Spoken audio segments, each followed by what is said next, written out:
जय श्री कृष्ण।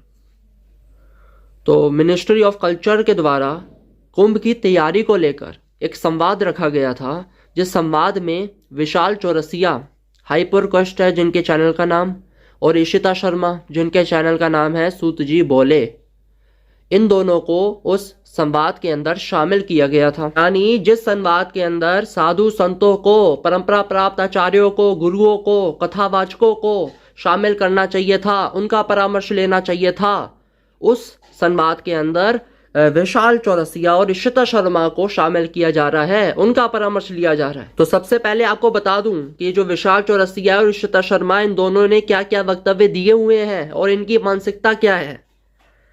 जो विशाल Chaurasia hyper quest, वो क्या कहते हैं, अवतार वादों पे जो पुस्तकें हैं, पुराण हैं, उनको ये अपेंडिक्स डालना चाहिए क्योंकि हमें इस तरीके से कौन समझेगा। आपने पुराण लिख दी या तो आप उसमें ऋषि लोग अटैच कर देते हैं, ये सिंबॉलिज्म। जो कथाएं दी गई है ना, इनके ये किसको डालनी चाहिए, ऋषि लोग अटैच कर देते, कि ये भी अटैच कर देते कि जो पुराणों के अंदर कथाएं दी गई हैं ये सिंबॉलिक है, केवल नाम के लिए है, कि इनका अपना एग्जिस्टेंस ही नहीं है, कि जो दृष्टांत दिया गया है वो सिद्धांत को समझाने के लिए दिया गया है।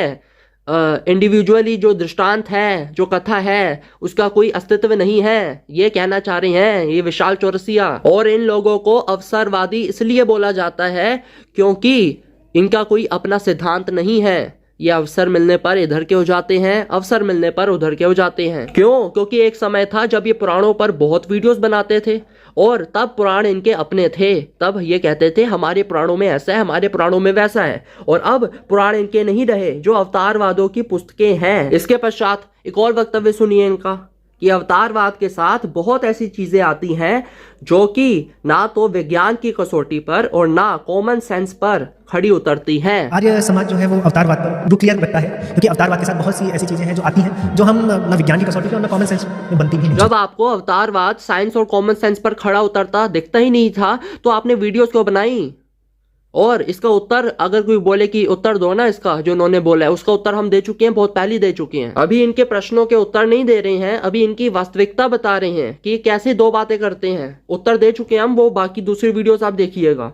अभी वास्तविकता क्या है इनकी, कि एक जगह पुराणों की कथाओं पर, लीलाओं पर आक्षेप करने वाले जो लोग थे उनका उत्तर देते हुए विशाल चौरसिया वीडियो बनाते थे, और एक दो वीडियो का हमने भी समर्थन किया इनका कि इन्होंने बहुत अच्छी बनाई थी। परंतु अवसर मिलने पर कुछ समय के पश्चात उन्हीं पुराणों की कथाओं पर, लीलाओं पर आक्षेप लगाने वाले जो लोग थे, उन्हीं लोगों को अपने पॉडकास्ट में, अपने इंटरव्यू में बुला रहे हैं सम्मान के साथ और उनसे बातें कर रहे हैं। यानी आपको यहाँ पर कोई एक सिद्धांत दिख रहा है, अवसर मिलने पर पुराणों के समर्थन करने वालों के साथ हो गए, अवसर मिलने पर पुराणों का विरोध करने वालों के साथ हो गए।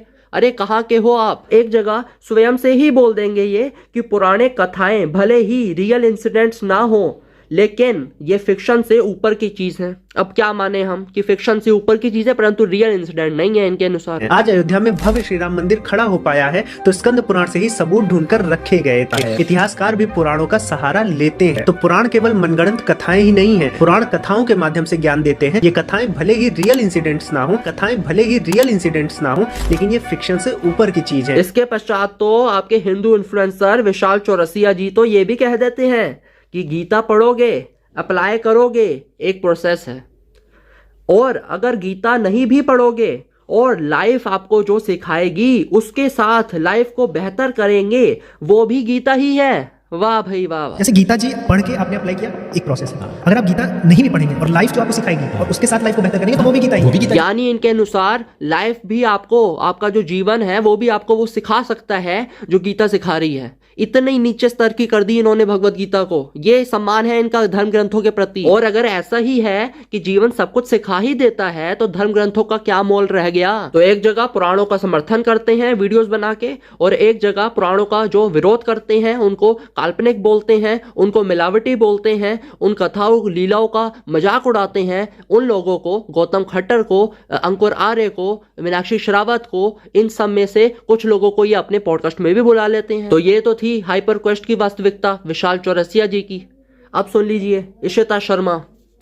ये क्या है कि जब अंकुर आर्य जो कि उस मानसिकता से हैं कि हम पुराणों को नहीं मानते, हम जो राधा रानी है उनको नहीं मानते, हम श्री कृष्ण की लीलाओं को नहीं मानते और उनका मजाक भी उड़ाते हैं। राधा नाम का कोई भी चरित्र श्री कृष्ण जी की प्रेमिकाओं में या गोपियों में ऐसा कुछ जिक्र नहीं है, महाभारत में नहीं है। राधा जी का एक जगह पर जिक्र आता है, वो श्री कृष्ण जी की मामी है, जो कि श्री कृष्ण जी से कम 14 से 15 साल बड़ी है। और जितने भी, एक मेरा भी बेटा है और जितने भी हमारे आस पड़ोस के हमारे रिलेटिव्स हैं, बहुत खिलाते हैं, बड़ा प्यार करते हैं। अब मान लो कि मैं उसकी माँ, मौसी, बुआ की एज की जो लड़कियां या महिलाएं हैं उनको लेकर के उसके साथ में उसका प्रेम प्रसंग जोड़ दूं, तो ये बिल्कुल आपको नकली लगेगा। अंकुर आर्य के समक्ष ये इशिता शर्मा जी पुराणों का पक्ष रखने के लिए आई हैं। जो टॉपिक है ना चर्चा का, वो क्या है? वेद वर्सेस पुराण। पहले तो विशाल चौरसिया ने यहाँ पे गलती करी, वेद के साथ पुराण होता है, वेद वर्सेस पुराण नहीं होता है।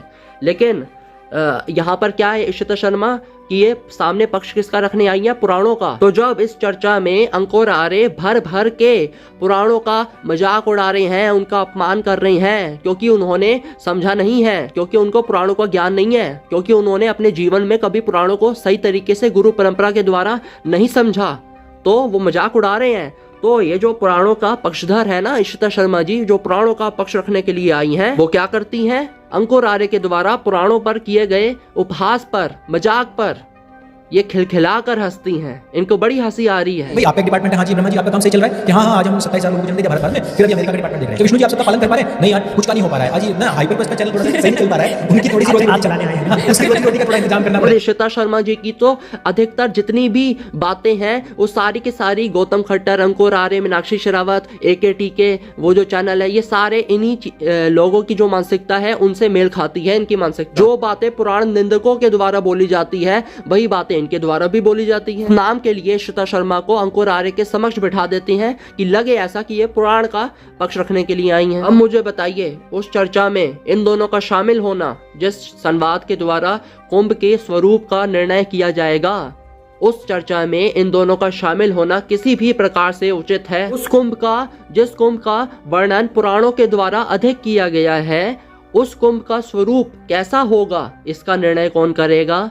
दो ऐसे लोग करेंगे जिनको पुराणों पर विश्वास ही नहीं है, जिनको पुराणों का ज्ञान ही नहीं है, जो इन कथाओं को सिंबॉलिक मानते हैं, जो ये कहते हैं कि अवतारवादों की पुस्तकों को ये अपेंडिक्स डालना चाहिए कि ये कथाएं सिंबॉलिक हैं, और ऐसा विशाल चौरसिया के द्वारा कहा जाता है और एक के द्वारा हंसा जाता है, इशिता शर्मा जी के द्वारा। अब उन नेताजी के भी दिमाग में ये बात तो बैठ गई होगी ना, ये सनातन धर्म के किसी भी विषय को लेकर निर्णायक वार्ता करनी होगी तो इनको भी उसमें सम्मिलित किया जा सकता है। तो आप सोचते रहिए कि पुराणों में वर्णित आगे जिस भी विषय को लेकर निर्णायक बैठक होगी, चर्चा होगी, संवाद होगा, उसमें इनको भी शामिल किया जाएगा, जो पुराणों को मानते ही नहीं, जिनके लिए पुराणों के प्रति 0% सम्मान है।